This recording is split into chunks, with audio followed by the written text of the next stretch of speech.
In this video, we'll have a little bit of fun and we're going to go over a bunch of different sites and we're going to take a look at how they perform and how fast they load. And I've chosen a wide variety of sites, from news sites to big e-commerce sites to small sites.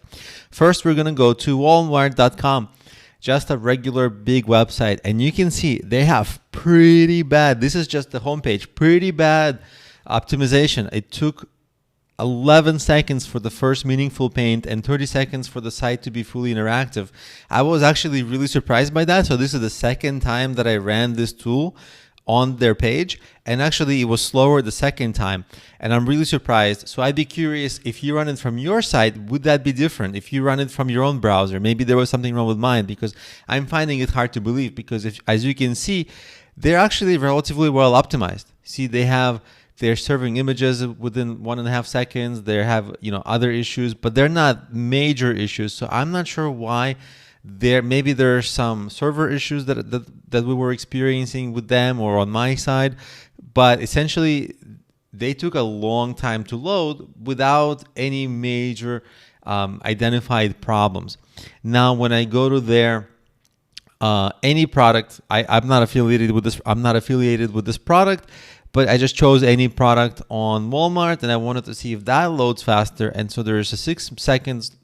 It took for the above the fold content to load within 6 seconds, and then you can see they have other issues like 2 seconds to load all their images, an extra 2 seconds to load all their style sheets and all that.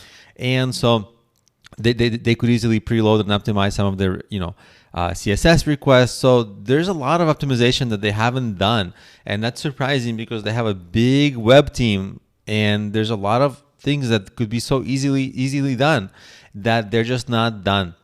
They're just not doing.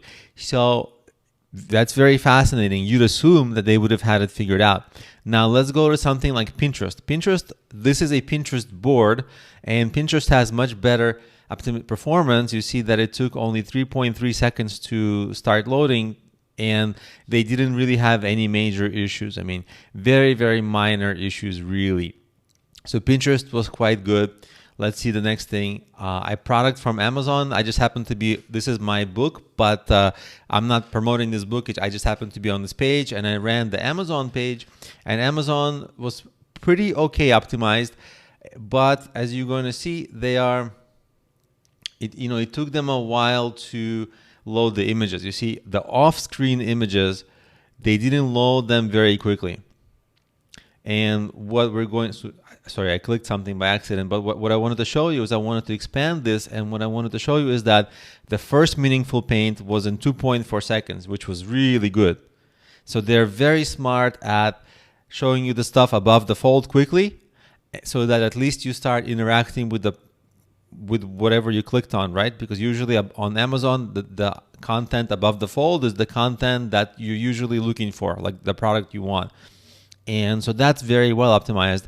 And then, as you know, Amazon product pages are very long and they show you a lot of stuff. So as you're looking at the stuff above the fold, they're actually taking a very long time, 24 seconds, to load all those other things. So there's like intelligent trade-offs going on here. And you can see that because they have a lot of other ads they're showing you, like, products your friends might like, or because people who bought this product also bought this product, and they show you a ton of those.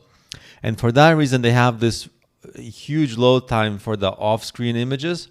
Off-screen just basically means below the fold, and they could optimize it, but it's not optimized. Largely, I think it's not optimized maybe because it's user-generated content, so users are the ones who are updating these, but I'm sure they could automatically, auto-generate some script to optimize the images. In any case, they also have some unused CSS rules, which is a little surprising because it's Amazon. Amazon, they should have their stuff figured out, and some of the images are not properly sized.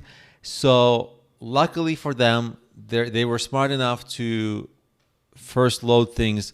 You can see that they have specifically designed their page for all this, and well, they're Amazon. They don't need my advice, and I'm sure they're doing fine for themselves.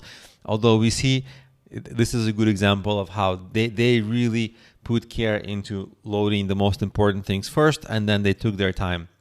loading the other thing. So that was a smart engineering trade-off. Now let's look at a site like CNN.com. CNN.com has just a lot of things going on, a lot of images, a lot of stories. They just have a tremendous amount of content, as you can see on the page. This is their homepage for today.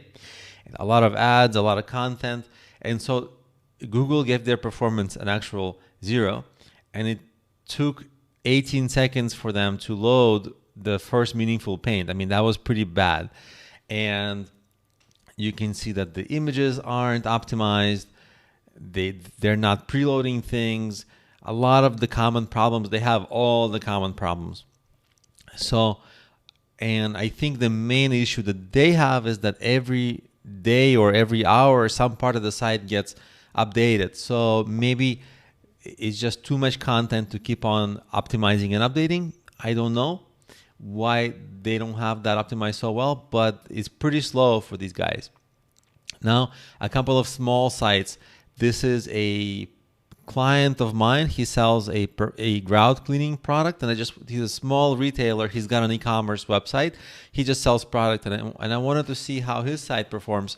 And Google gave him a 36, and it took 4.7 seconds for his site to provide meaningful content to the user so that the user can start browsing.